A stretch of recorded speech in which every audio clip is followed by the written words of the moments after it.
오늘 우리에게 주시는 말씀은 다니엘서 9장 3절로 19절 말씀입니다. 다니엘서 9장 3절부터 19절 말씀, 구약성경 1248쪽에 있습니다. 구약성경 1248쪽 다니엘서 9장 3절부터 19절 말씀, 제가 읽어드릴 테니까요, 우리 성도님들 눈으로 같이 읽어주시고 귀로도 읽어주시기를 바랍니다. 내가 금식하며 베옷을 입고 재를 덮어쓰고 주 하나님께 기도하며 간구하기를 결심하고 내 하나님 여호와께 기도하며 자복하여 이르기를, 크시고 두려워할 주 하나님, 주를 사랑하고 주의 계명을 지키는 자를 위하여 언약을 지키시고 그에게 인자를 베푸시는 이시여, 우리는 이미 범죄하여 배역하며 행악하며 반역하여 주의 법도와 규례를 떠나 싸우며 우리가 또 주의 종 선지자들이 주의 이름으로 우리의 왕들과 우리의 고관과 조상들과 온 국민에게 말씀한 것을 듣지 아니하였나이다. 주여, 공의는 주께로 돌아가고 수치는 우리 얼굴로 돌아옴이 오늘과 같아서 유다 사람들과 예루살렘 거민들과 이스라엘이 가까운 곳에 있는 자들이나 먼 곳에 있는 자들이 다 주께서 쫓아내신 각국에서 수치를 당하여 싸우니 이는 그들이 주께 죄를 범하였음이니이다. 주여, 수치가 우리에게 돌아오고 우리의 왕들과 우리의 고관과 조상들에게 돌아온 것은 우리가 주께 범죄하였음이니이다마는 주 우리 하나님께는 긍휼과 용서하심이 있사오니 이는 우리가 주께 패역하였음이오며 우리 하나님 여호와의 목소리를 듣지 아니하며 여호와께서 그의 종 선지자들에게 부탁하여 우리 앞에 세우신 율법을 행하지 아니하였음이니이다. 온 이스라엘이 주의 율법을 범하고 치우쳐 가서 주의 목소리를 듣지 아니하였으므로 이 저주가 우리에게 내렸으되 곧 하나님의 종 모세의 율법에 기록된 맹세대로 되었사오니 이는 우리가 주께 범죄하였음이니이다. 주께서 큰 재앙을 우리에게 내리사 우리와 및 우리를 재판하던 재판관을 쳐서 하신 말씀을 이루셨사오니 온 천하의 예루살렘에서 일어난 일 같은 것이 없나이다. 모세의 율법에 기록된 대로 이 모든 재앙이 이미 우리에게 내렸사오나 우리는 우리의 죄악을 떠나고 주의 진리를 깨달아 우리 하나님 여호와의 얼굴을 기쁘게 하지 아니하였나이다. 그러므로 여호와께서 이 재앙을 간직하여 두셨다가 우리에게 내리게 하셨사오니 우리 하나님 여호와께서 행하시는 모든 일이 공의로우시나 우리가 그 목소리를 듣지 아니하였음이니이다. 강한 손으로 주의 백성을 애굽 땅에서 인도하여 내시고 오늘과 같이 명성을 얻으신 우리 주 하나님이여, 우리는 범죄하였고 악을 행하였나이다. 주여, 구하옵나니 주는 주의 공의를 따라 주의 분노를 주의 성 예루살렘 주의 거룩한 산에서 떠나게 하옵소서. 이는 우리의 죄와 우리 조상들의 죄악으로 말미암아 예루살렘과 주의 백성이 사면에 있는 자들에게 수치를 당함이니이다. 그러하온즉 우리 하나님이여, 지금 주의 종의 기도와 간구를 들으시고 주를 위하여 주의 얼굴빛을 주의 황폐한 성소에 비추시옵소서. 나의 하나님이여, 귀를 기울여 들으시며 눈을 떠서 우리의 황폐한 상황과 주의 이름으로 일컫는 성을 보옵소서. 우리가 주 앞에 간구하옵는 것은 우리의 공의를 의지하여 하는 것이 아니요 주의 큰 긍휼을 의지하여 함이니이다. 주여 들으소서. 주여 용서하소서. 주여 귀를 기울이시고 행하소서. 지체하지 마옵소서. 나의 하나님이여, 주 자신을 위하여 하시옵소서. 이는 주의 성과 주의 백성이 주의 이름으로 일컫는 바 됨이니이다. 아멘. 이는 생명의 말씀입니다. 하나님 감사합니다. 지난 시간에 이어서 오늘은 구약의 믿음의 기도 12번째 다니엘의 기도인데 그 첫 번째 시간입니다. 앞으로 세 주에 걸쳐서 다니엘의 기도를 찬찬히 살펴볼 예정입니다. 다니엘은 다니엘서 1장 1절로 7절 말씀을 보니까 유다 왕 여호야김 왕 3년 예루살렘을 침공하고 점령했던 바벨론 왕 느부갓네살이 많은 유다 백성을 포로로 잡아갔는데 그때 잡혀서 바벨론으로 끌려갔던 포로 중에 하나입니다. 그런데 느부갓네살 왕이 인재가 있으면 골라내라 하는 명령을 내렸고 다니엘이 거기에 포함되게 되었습니다. 이로 볼 때 다니엘은 원래 인재였습니다. 얼만큼 인재였는가 하면 다니엘서 1장 4절에 있는 인재 선발 기준을 보게 되면 뭔가 하면 흠이 없는 자, 용모가 아름다운 자, 모든 지혜를 통찰하고 모든 지식에 통달한 자, 궁에서 일할 수 있을 만큼 학문에 능통한 자, 이와 같은 것들입니다. 이 까다로운 규정을 어떻게 한 거예요? 충족시킨 거예요. 그래서 뽑히게 된 겁니다. 그걸 보면 정말 뛰어난 사람이었구나라고 인정하지 않을 수가 없습니다. 그런데 이렇게 뛰어난 사람이 다니엘 한 사람뿐이었던가 하면 그것도 아니에요. 우리에게 다니엘의 세 친구로 잘 알려져 있는 하나냐, 미사엘, 아사랴도 있습니다. 그뿐만 아니라 그 외에도 많지는 않지만 더 있었습니다. 자, 그러면 의아합니다. 이렇게나 뛰어난 인자가 여럿 있는데 유다가 왜 망했을까요? 물론 삼국지를 보면 유비가 제갈공명이라는 인재를 두고서도 천하를 차지하지 못했는데, 그걸 보면 인재 몇몇이 나라의 운명을 다 책임질 수는 없다라는 것을 우리가 느끼게 되지만 그래도 궁금해요. 뿐만 아니라 더 궁금한 이유는 다니엘서 1장 8절로 16절 말씀을 보면 다니엘과 하나냐, 미사엘, 아사랴가 다 머리만 좋은 사람들이 아니라 하나님을 경외하는 믿음의 사람들이기 때문에 더 의아해요. 생각해 보세요. 신실한 믿음의 사람들이 있었는데 그 숫자를 헤어보면 그 당시 활동했던 예레미야를 비롯해서 그와 함께했던 사람들까지 다 끌어모아 보면 못돼도 의인이 10명은 될 텐데, 의인 10명이 없어서 망했던 소돔과 고모라처럼 유다가 망하고 말았으니 의아하지 않습니까? 그렇기 때문에 비관적으로 생각하면 믿음도 운명을 거스를 수는 없는 거구나 라는 생각에 미치게 됩니다. 안 그런가요? 의인이 없지 않은데 있는 그 의인도 어정쩡한 의인이 아니라 적국 왕 앞에서도 신앙의 양심을 굳게 지키는 심지가 견고한 의인인데 그래도 패망을 막지 못했지 않습니까? 그렇기 때문에 언뜻 생각하면 믿음이 가장 무기라는 이런 것들은 희망사항일 뿐이고 교과서에 나오는 원론적인 이야기일 뿐이고 실제로는 현실에서는 돈이나 힘, 사람의 수, 이와 같은 육신적인 수단이 더 큰 것처럼 보여지게 됩니다. 그래서겠죠. 교회에서 배우는 것과 세상에서 몸으로 부딪혀서 알게 되는 것이 달라서겠지요. 하나님의 백성이 삶 속에서 믿음으로 살지 못하는 그 이유가. 그래요.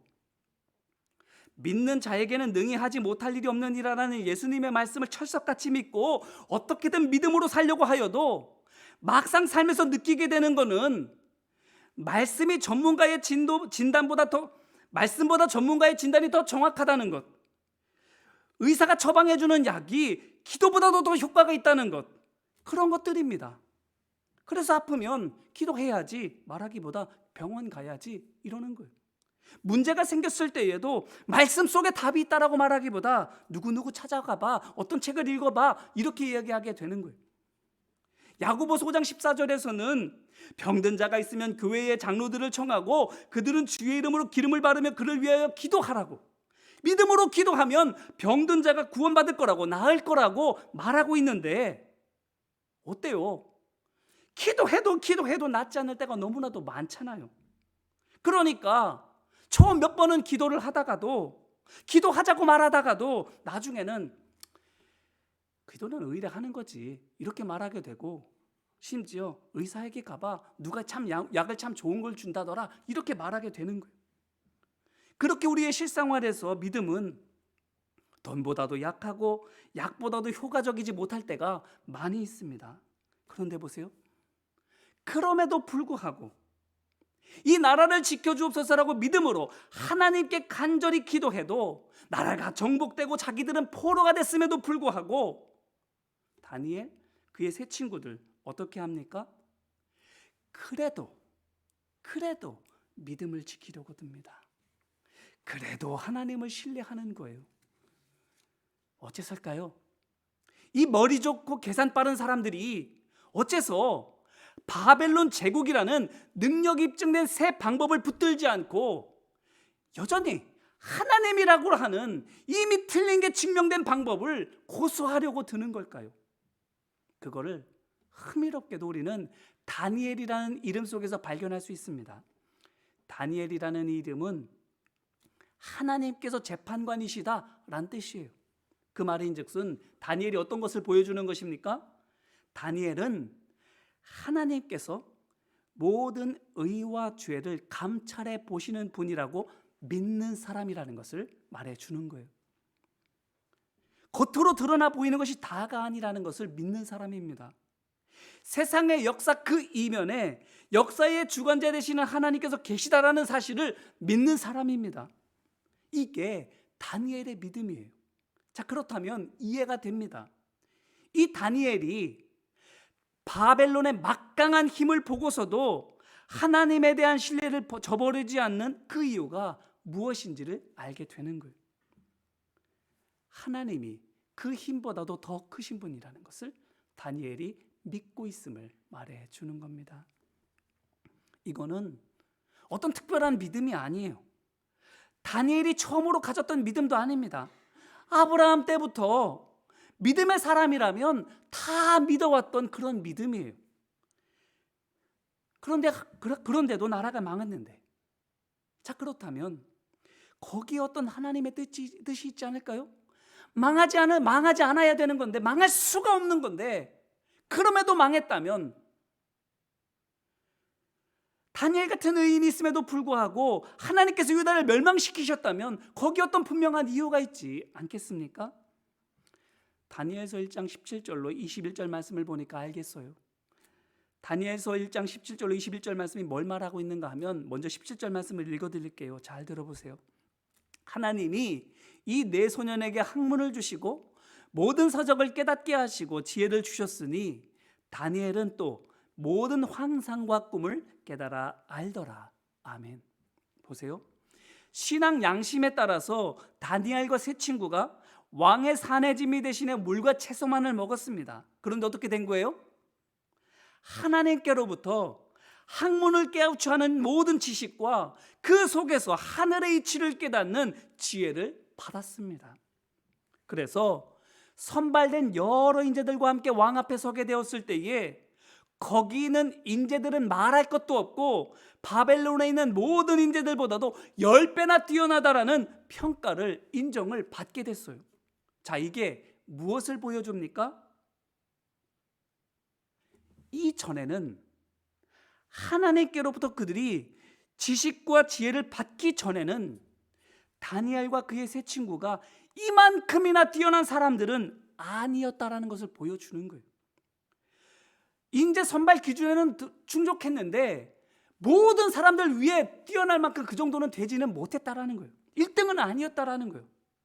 그래요. 우물한 개구리처럼 변방에 작고 힘없는 나라 유대에서는 특출났을지는 몰라도 세상에 난다긴다 하는 모든 인자가 다 모여있는 세상의 중심 초강대국 바벨론에서는 아니었던 거예요. 언제까지? 하나님께서 지식과 지혜를 주시기 전까지는. 뛰어나기는 했습니다만 최고는 아니었다라는 거예요. 자, 그렇다면 이것이 또 무엇을 보여주는 거예요? 다니엘과 세 친구들이 왜 포로가 되어서 바벨론으로 오게 됐는지를 보여주는 거예요. 그들을 보내신 하나님의 뜻이 있는 거예요. 그게 뭐예요? 다니엘과 그의 친구들을 향하신 하나님의 뜻이 뭐예요? 바로 고만고만한 사람들 사이에서 조금 더 나은 사람이 되는 것이 아니라 모든 사람 중에서 가장 뛰어난 사람이 되게 하기 위해서였다라는 거예요. 유대 땅 안에만 있으면 거기선 1등 하는지 모르지만 세상에서는 1등하지 못하게 되는 거예요. 자, 그래서 세상에서 1등이 돼서 어쩌자는 거예요? 하나님의 지식과 지혜가 세상의 지식과 지혜를 능히 압도한다라는 것을 세상으로 널리 알게 하기 위해서인 거예요. 그러니 바벨론인 거고 포로가 되어야만 됐던 거예요. 생각해 보세요. 변방의 작은 나라에서 온 포로가 세상의 중심인 최강대국의 모든 지혜를 이긴다? 최고의 선진 문물을 가진 사람들을 다 이긴다? 이것보다 좋은 길이 어디 있어요? 하나님의 하나님 되심이 이것보다 더 극적으로 나타날 수 있는 길이 어디 있어요? 바로 이것 때문이에요. 하나님께서 다니엘로 하여금 포로의 몸이 돼서 바벨론에 끌려오게 하신 이유가 바로 이거예요. 그를 통해서 하나님의 하나님 되심이 나타나게 하시기 위해서인 거예요. 그래서 이어지는 다니엘서의 말씀을 쭉 읽어보게 되면 모든 내용들이 다 그것에 관한 거예요. 다니엘을 통해서 하나님의 하나님 되심이 나타나는 거예요. 언제부터 언제까지? 유다를 점령한 바벨론의 느부갓네살 왕부터 절대 망하지 않을 것 같았던 바벨론을 무너뜨리고 새로운 세상의 중심이 된 바사의 고레스 왕까지. 이게 뭘 뜻해요? 다니엘이 두 제국에서 계속 일하고 있었다라는 것이 무엇은 뜻이에요? 하나님이야말로 세상의 주인인 것을 뜻하는 거예요. 보세요. 세상의 주인이 바벨론에서 바사로 두 번이나 바뀌었어요. 그런데도 다니엘은 여전한 거예요. 사람은 오고 가더라도, 나라는 일어서고 망하더라도 하나님께서는 변함없으신 거예요. 그러니 어떻습니까? 하나님이야말로 역사의 주관자이지 않습니까? 사람이 역사를 쓰는 것처럼 보여도 실은 하나님께서 쓰시는 것이지 않습니까? 사람은 그 도구일 뿐인 거예요. 아무리 잘났어도 역사의 주관자는 하나님이신 거예요. 자, 그런데 그 결과가 무엇일까요? 하나님께서 다니엘을 통해서 이루고자 하시는 최종 목표가 무엇일까요? 다니엘서를 쭉 읽어보면 그가 걸어오는 길들을 다 볼 수 있는데 그걸 통해 알 수 있어요. 보세요. 그의 공직생활, 느부갓네살 왕부터 고레스 왕까지 이어지게 되는데 그 마지막인 고레스 왕 때 무슨 일이 벌어지지요? 고레스 왕이 바벨론을 점령해서 천하를 통일한 뒤에 그 해에 전국에 칙령을 내리게 되는데 에스라서 1장 2절로 4절 말씀을 보니까 첫 마디가 이겁니다. 잘 들어보세요. 바사왕 고레스는 말하노니 하늘의 하나님 여호와께서 세상 모든 나라를 내게 주셨고. 아멘. 이방인이에요. 우상을 섬기는 사람이에요. 그런데 뭐라고 말하고 있어요? 하늘의 하나님 여호와께서 내게 세상을 주셨다, 이렇게 말하는 거예요. 그리고 이어서 또 뭐라고 말하는가 하면 나에게 명령하사 유다 예루살렘의 성전을 건축하라 하셨나니 이스라엘의 하나님은 참 신이시라. 너희 중에 그의 백성된 자는 다 유다 예루살렘으로 올라가서 이스라엘의 하나님 여호와의 성전을 건축하라. 그는 예루살렘에 계신 하나님이시라. 아멘. 이렇게 말하는 거예요. 보세요. 그가 정복한 신이 몇 명이에요? 그의 손에 무너진 성전이 몇 개예요? 그런데 어떻게 하나님께서 계신 유다 예루살렘의 성전을 건축하라고 그가 말하겠어요? 자기 손에 무너진 신들이 몇 개고, 자기 손으로 무너뜨린 성전이 몇 개고, 자기 발로 짓밟은 나라가 몇 개인데, 그 수많은 나라 가운데서, 그 허망한 신들 가운데에서 하나님만 높이고 있음이 무슨 일이에요? 그가 뭘 받길래? 변방의 작은 나라 유다의 백성이 섬기는 여호와라는 신을 이렇게도 높일 수가 있겠어요? 그가 뭘 본 거예요? 다니엘을 본 거예요. 그가 하는 말을 들었어요. 그가 일하는 것을 봤어요. 그가 살아가는 삶의 모습을 봤어요. 그래서 그가 내린 결론이 뭐란 거예요? 다니엘이 믿는 여호와 하나님이야말로 진짜 신이구나. 그걸 느끼게 된 거예요. 다니엘을 통해서 하나님의 위대하심을 본 거예요. 자, 그렇다면 어떻게 다니엘이 이렇게 진짜 훌륭한 믿음의 사람일 수 있었을까요? 뭐가 그를 지탱하는 힘이었을까요? 그에게 힘든 일이 왜 없겠어요? 사자굴에도 들어갔어요. 모함도 당했어요. 온갖 시기와 질투를 당했고 어떻게든 넘어뜨리고 끌어내리는 사람들이 너무 많았어요. 그런데도 어떻게 그는 믿음을 지킬 수 있었을까요? 오늘 말씀, 다니엘이 다리오 왕이 왕에 오른 그 해에 예레미야서를 읽다가 거기에서 하나님께서 정해주신 포로의 기간을 깨닫고 하나님께 올려드린 기도예요. 70년이 다 되어가고 있는 것을 알고 해방의 날을 예비하며 기도하는 이 기도예요. 이 기도, 이날만 드린 기도일까요? 아니면 이때부터 시작한 기도일까요? 오늘 말씀 3절을 보면 그가 기도하기를 결심하였다라고 말하고 있기 때문에 혼동스럽긴 합니다만, 히브리 원문을 보게 되면 기도를 이제 하기로 결정했다라고 말하고 있는 것이 아니라 기도는 계속 해왔는데 금식하고 베옷을 입고 재를 덮어쓰고 기도하기를 시작하기로 결심했다라고 되어 있어요. 기도는 계속 해오고 있었는데 뭘 더한 거예요? 금식을 더한 거예요. 베옷을 더 입은 거예요. 죄를 뒤집어 쓴 거예요. 이때부터 그걸 더하기 시작했다라고 말하고 있는 거예요. 원래부터 기도하고 있었던 거예요. 다니엘서 6장 10절에서 그가 윗방에서 예루살렘으로 향한 창문을 열고 전에 하던 대로 하루 3번씩 기도했다라고 말하고 있는 것처럼 늘 기도해 왔던 거예요. 언제나 예루살렘 성전을 바라보면서 기도했던 거예요. 진노를 거두어 달라고, 하나님의 능력으로 하나님의 백성이 돌아가게 해달라고, 그날이 속히 오게 해달라고 그렇게 기도해 왔던 거예요. 자, 그렇다면 그전에는 언제 그게 끝나게 될지는 몰랐는데, 그렇게 언제까지 내가 기도해야 되는지를 모르면서도 매일 정성껏 기도했다면, 이제 포로가 언제 끝나는지를 알게 되었는데, 알게 된 뒤에는 어떻게 기도하겠어요? 아이고 이제 됐구나 하고 기도 안 하겠습니까? 아니에요. 더 했으면 더 했지 결코 덜하거나 안 하지 않는 거예요. 그래요. 전보다 더 간절히 기도하는 거예요. 오늘 말씀에 있는 것처럼 끝이 보이니까 더 열심히 기도하는 거예요. 그러므로 이 기도는 다니엘이 포로될 때부터 지금까지, 아니 어쩌면 유다가 바벨론의 위협 앞에 풍전등화 같았을 때부터 지금까지 다니엘이 늘 하던 기도예요. 그렇게 자신과 백성 그리고 조상의 죄까지 하나님 앞에 자복하고 회개를 드렸고 하나님께 긍휼과 자비를 구해왔어요. 그렇다면 바로 이 기도 때문인 거예요.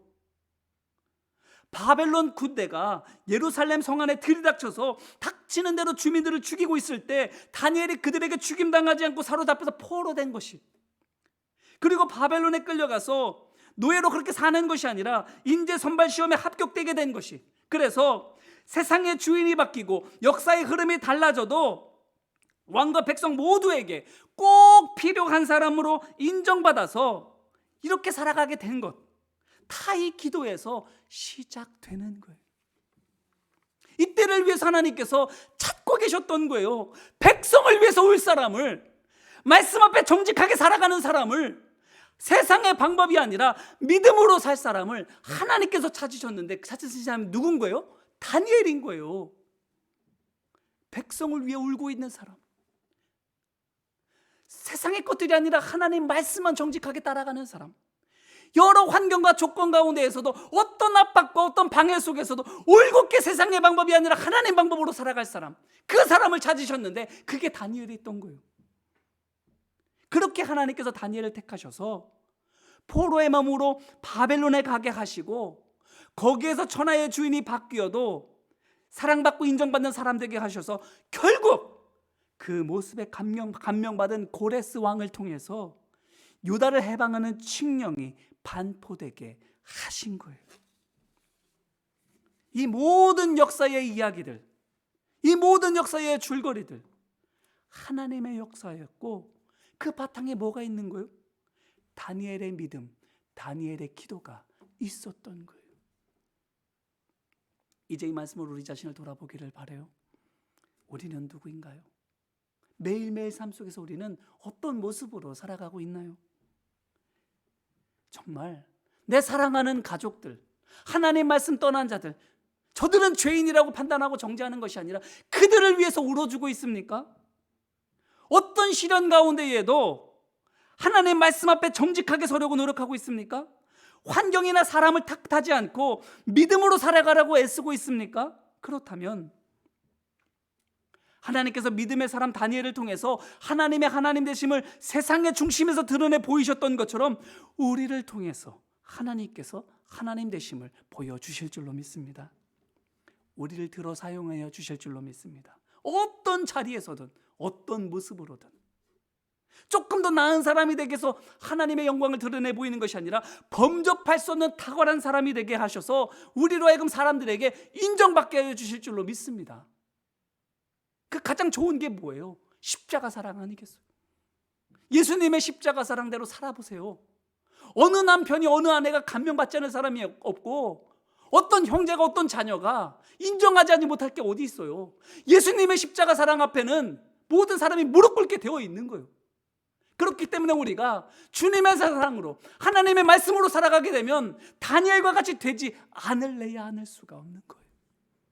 환경에 굴복하기 때문에, 사람 눈치 보기 때문에, 세상 방법 구하기 때문에 하지 못하고 되지 못하는 것뿐인 거예요.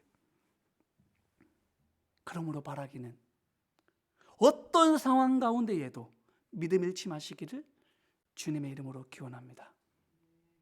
하늘이 무너져도 솟아날 구멍이 있다라고 말하잖아요. 하나님을 신실하게 믿고 따라가는 사람은 하나님께서 보호해 주시는 거예요. 하나님께서 그 길을 인도해 주시는 거예요. 하나님께서 사용해 주시는 거예요. 모자라다 할지라도, 부족한 것이 많다 할지라도 충만하게 채워주셔서, 흘러넘치게 채워주셔서 세상에 그 어떤 지혜와 능력과 견주어도 모자라지 않게, 아니 능이 넘치도록 해주심으로 말미암아 하나님의 지혜, 하나님의 능력 우리를 통해서 보여주실 거예요. 그러므로 포로로 잡혀가는 지옥 가운데에서도, 고난당하는 아픔 속에서도, 사람들이 막고 환경에 방해하는 모든 악조건 속에서도 믿음으로 인내하며 기도하는 우리 모두가 되기를. 그래서 다니엘처럼 하나님의 손에 높이 들려져서 하나님의 영광을 위해서 쓰임받는 우리 모두가 되시기를 주님의 이름으로 축원합니다. 이제 같이 기도하기를 원해요. 눈을 감고 가만히 묵상하며 생각해 보시기를 바랍니다. 환경 참 극복하기 어려운 문제지요. 모르는 사람이 나를 비방해도 참으로 아픈데, 사랑하는 사람이, 정말 가까운 사람이 정말 하나님의 뜻을 거스르고 나를 핍박할 때 너무나도 쓰리지요. 그런데 그래서 어쨌든 결국 환경 때문에 기도하지 못하고, 사람 때문에 예배하지 못하고, 이런 조건 저런 조건 때문에 하나님 앞에 바로 서지 못하는 것, 그것이 우리의 모습이지는 않는가요? 사단이 막기만 하겠어요? 잘 되기는 걸 통해서도 어쨌든 하나님 말씀대로 살지 못하게 하는 것 아니겠어요? 무당을 통해서 일확천금을 얻게 해서라도 하나님 말씀대로 살지 못하게 하는 것 아니겠어요? 하물며 잘 되는 것을 통해서도 그렇다면 안 되는 것을 통해서도 얼마든 우리를 막으려고 하지 않겠어요? 어떤 것이든 하나님의 말씀대로 살지 못하게 하는 것, 영적인 전쟁인 줄로 믿습니다. 그 전쟁에 우리가 이기고 있나요? 아니면 지고 있나요? 주님, 환경이 버겁다고 그 핑계로 내가 졌습니다. 사람이 나를 끌어당긴다고 거기에 끌림당해서 주저앉고 있었습니다. 주님, 내 믿음이 사람보다 약했고 내 믿음이 환경보다 약했습니다. 주님, 불쌍히 여겨달라고 우리 자신을 회개하며 하나님 앞에 같이 기도하겠습니다. 기도합시다. 은혜와 사랑 많으신 아버지 하나님, 눈앞에 보이는 것에